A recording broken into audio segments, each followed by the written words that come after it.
Trending this morning, a video of what looks like Bigfoot. Some Bigfoot sightings in Wintergreen have been debunked. Mireya Mayor thought it was just another expedition until 4 creatures attacked her, leaving her absolutely traumatized. This was no ordinary Bigfoot hunt. It turned into a nightmare of survival. Mireya's terror in the wild was more than any of them could have imagined. Tune in as we reveal the shocking truth of what went down, a truth that no one saw coming. Albert Osmond's terrifying abduction in British Columbia. Imagine a bunch of miners in Ape Canyon, Washington, just minding their business when suddenly a group of ape-like creatures starts hurling massive rocks at their cabin. Not just pebbles, huge rocks, as if to say, "You're not welcome here." And these creatures weren't just playing around, they were genuinely trying to break in. The miners, in a panic, fired their guns at the creatures. One was supposedly injured and the others vanished into the darkness, leaving the miners terrified and shaken. But what really happened that night? Was it just panic, or did something truly mysterious lurk in the shadows? The truth might be stranger than the legend.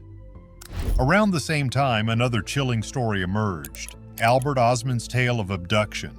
In that same year, Osmond claimed he was kidnapped by Bigfoot while camping near Toba Inlet in British Columbia. According to his account, he was dragged off in his sleeping bag to a remote location where he spent several days with a group of these creatures before finally managing to escape. A Bigfoot abduction is certainly not the kind of camping trip anyone signs up for. Intrigued by their earlier discovery of rare wolf tracks in California, the team hypothesized that Alaska could harbor even more hidden secrets. So they set out for Prince of Wales Island, driven by curiosity and a thirst for answers.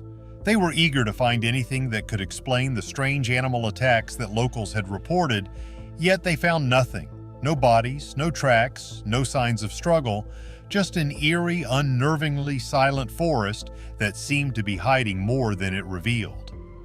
Meanwhile, another group had begun their own investigation.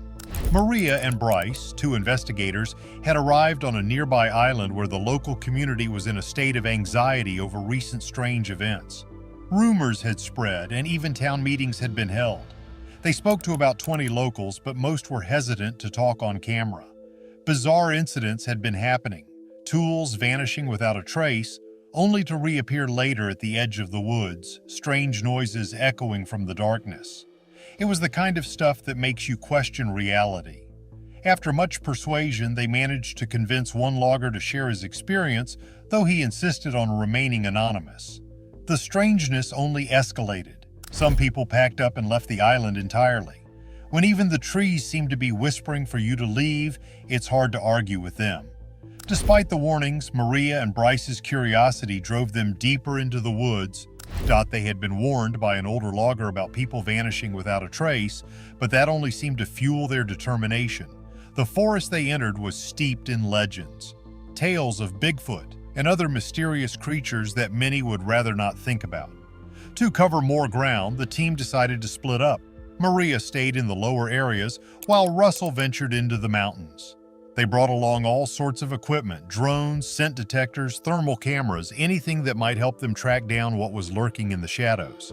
The drones picked up something strange, a mix of scents, including the unmistakable stench of rotting flesh and wet dog. It was far from reassuring. Ignoring the locals' warnings, Mireya and Bryce pressed on, determined to bridge the gap between folklore and the unnerving reality they were facing. Armed with nothing more than cameras, flashlights, and a whole lot of misplaced optimism, they pushed deeper into the unknown. Russell returned to check on the bits of skin he'd found earlier, only to discover they were gone, as if snatched away by an unseen hand. The team gathered to examine the photos they had taken. Whatever had taken the skin had done so with precision. No snapped branches, no signs of struggle. It was stealthy, intelligent, and definitely not just an animal acting on instinct. It felt like they were being watched by something that was not only aware of their presence, but also planning its moves. As a new day dawned, the sensation of being observed grew stronger. They decided they needed extra security. Zach, an armed guard, joined them. They scoured the area for tracks, but all they found were bear prints. It was a sobering reminder that bears, as dangerous as they could be, were probably the least of their worries. Zach's presence, armed and ready, transformed the atmosphere from one of exploration to one of cautious survival. Alaska's bears are enormous, and encountering one is no joke, especially in the early morning when they are hungry. The presence of Zach, armed and ready, underscored the fact that they were not at the top of the food chain out here, but bears weren't the only threat. Suddenly, rocks began flying toward them, not randomly tumbling from a cliff, but deliberately thrown. This kind of behavior had been reported only a handful of times, each instance interpreted as a warning to leave. The deeper they ventured, the more they seemed to provoke whatever was out there. Their attempts to gather information from the locals proved frustrating, akin to pulling teeth. Most were either too frightened or simply didn't trust outsiders. One elderly man finally agreed to talk, though he chose his words carefully, revealing only fragments of what he knew. The rest of the villagers kept their distance, wary of sharing too much. Johnson, another member of the team, decided to take a different approach, heading to the local bar in hopes of hearing some stories over a few drinks. Alcohol seemed to loosen tongues, and a few people began to talk. One man recounted having rocks thrown at him while walking near the lake, much like what the team had experienced. Another young man claimed he had actually caught one of the rocks mid-air, proving they weren't just falling from above, but were being aimed. An older man warned Johnson in a hushed tone that whatever was in those woods was dangerous and wouldn't hesitate to defend its territory if anyone got too close. Deeper into the wilderness, they realized they might be somewhere they shouldn't. Unseen threat lurks in Alaskan wilderness. As the sun rose, the tales the team had gathered drew them even deeper into the forest. Every logical part of their brains screamed at them to turn back, but the thrill of discovery pushed them onward. This wasn't just an ordinary animal defending its home, it felt ancient, like it had lived there long before humans had set foot on the land. It wasn't hiding from them, it was protecting something. They had walked into a territory that wasn't theirs, and they could feel it. Further into the forest, Mireya suggested they move toward a lake, which seemed to be the source of those eerie cries they had heard. Russell decided it was time to try something different. He set up LED lights in an attempt to draw the creature out. It was a risky move, one that could easily backfire. For a long time, there was nothing.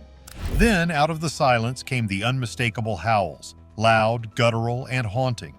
Mireya, watching through her thermal camera, spotted movement, but before she could react, it was gone, vanished as if it had never been there.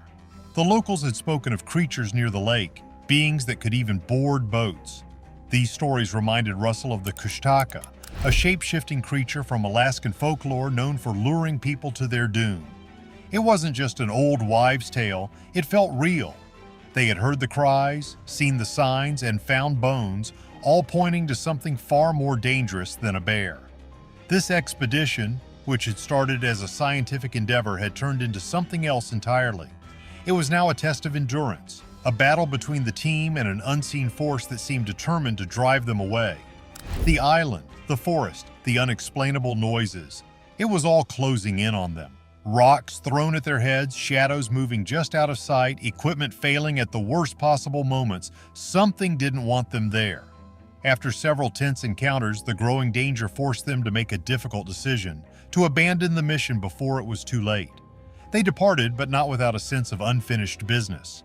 They left behind questions unanswered, a mystery unsolved, and a creature that cared nothing for their gadgets or their attempts to document it. It simply wanted them gone, and it had succeeded.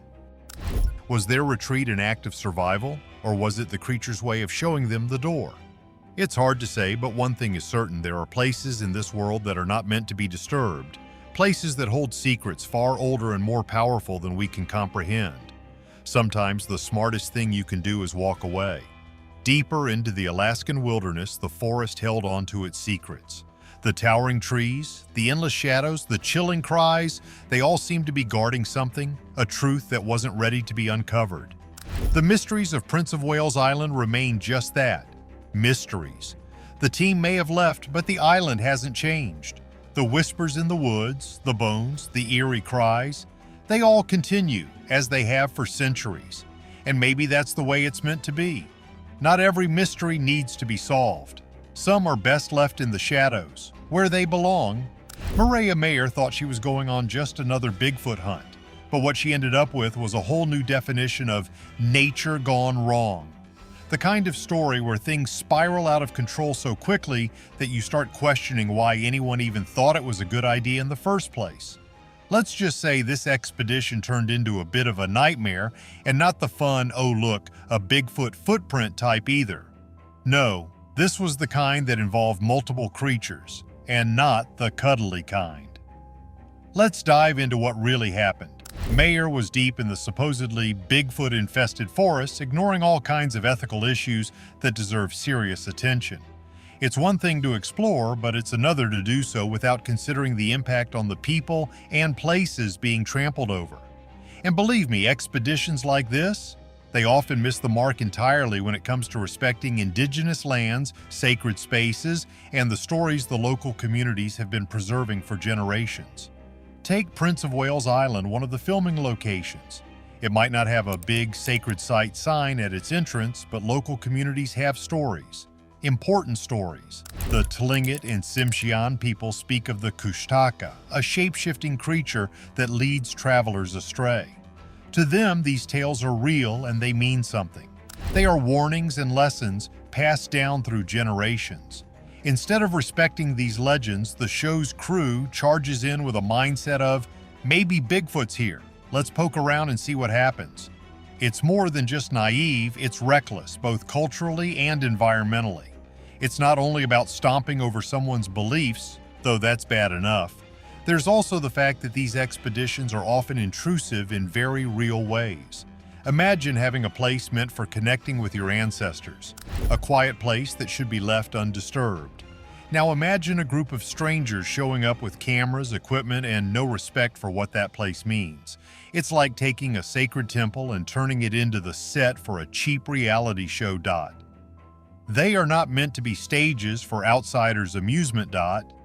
Their adventure was about to become a lesson in respect for the unknown. The impact of outsiders on sacred indigenous sites. Many of these sacred areas overlap with regions of high biodiversity, places that aren't just important to the people who live there, but to the entire world. The Wixarikas have kept their sacred forests and rivers healthy for ages through sustainable practices. Things like controlled harvesting, rituals to protect the water, and ensuring they don't overhunt. Enter a group of outsiders stomping through with their gear, and suddenly that delicate balance is at risk. You can't just march into these spaces without consequences. Animals get scared off, ecosystems get disrupted, and things that have been sustained for centuries can unravel quickly. The problem is, the team from Expedition Bigfoot isn't asking for permission or consulting with the people who actually know how to protect these spaces. They are chasing a thrill, some footage of a creature that may or may not be there. They forget, or maybe they just don't care, that the people living here have their own way of seeing the world.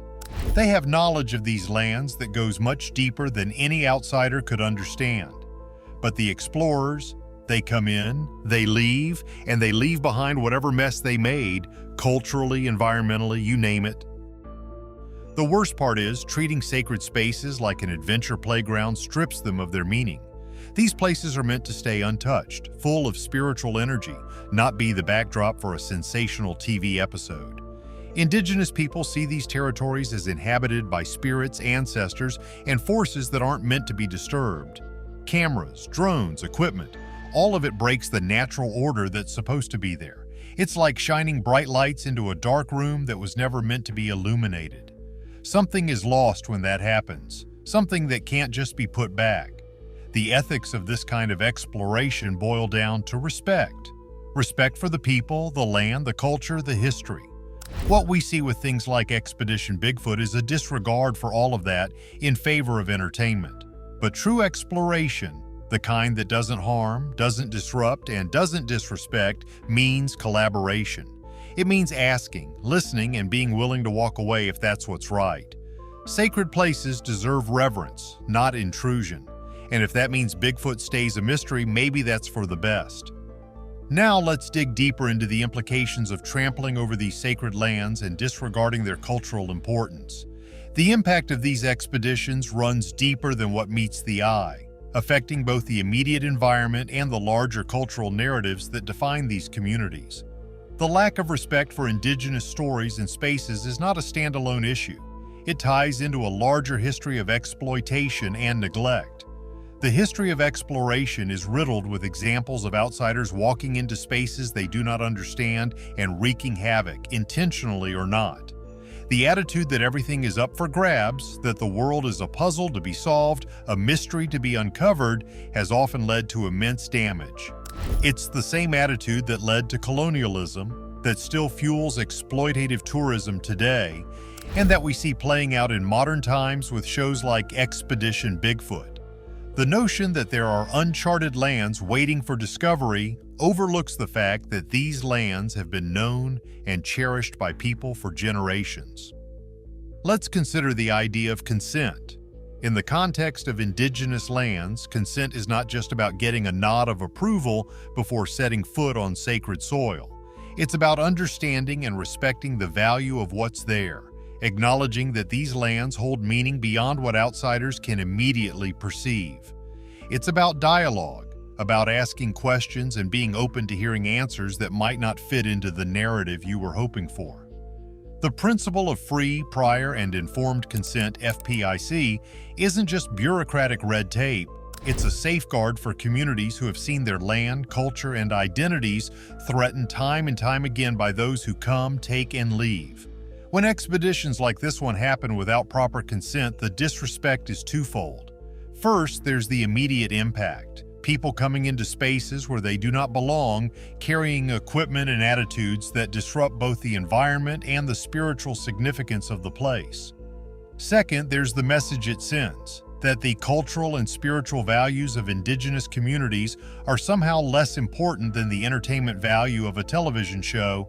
It reinforces the idea that some stories, some voices are worth less, that they can be brushed aside for the sake of spectacle. The legends that surround these sacred spaces are part of a complex tapestry of cultural knowledge. Take the Kushtaka, for example, a shape-shifting creature in Tlingit and Tsimshian mythology that is said to lead people astray in the wilderness. To those who live in the region, the Kushtaka isn't just a fun story to tell around the campfire. It's a cautionary tale, a part of the cultural fabric that helps define how people interact with their environment. It's also a reminder of the mystery that these lands hold, the respect that the wilderness demands. By ignoring these stories, outsiders aren't just disrespecting local culture. They're putting themselves at risk, walking into spaces they don't understand without the benefit of the cultural knowledge that has been passed down for generations. The environmental consequences of these expeditions are just as significant. Indigenous peoples have lived on and cared for their lands for centuries, developing sustainable practices that have allowed both the communities and the ecosystems to thrive.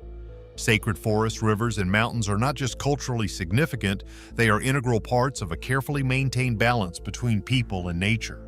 When outsiders walk into these spaces without understanding the delicate relationship that exists between the community and the land, they risk causing irreversible harm. Did they really encounter Bigfoot? Or was it all just a well-crafted myth to scare intruders away? Let us know your thoughts and don't forget to like and subscribe for more mysteries.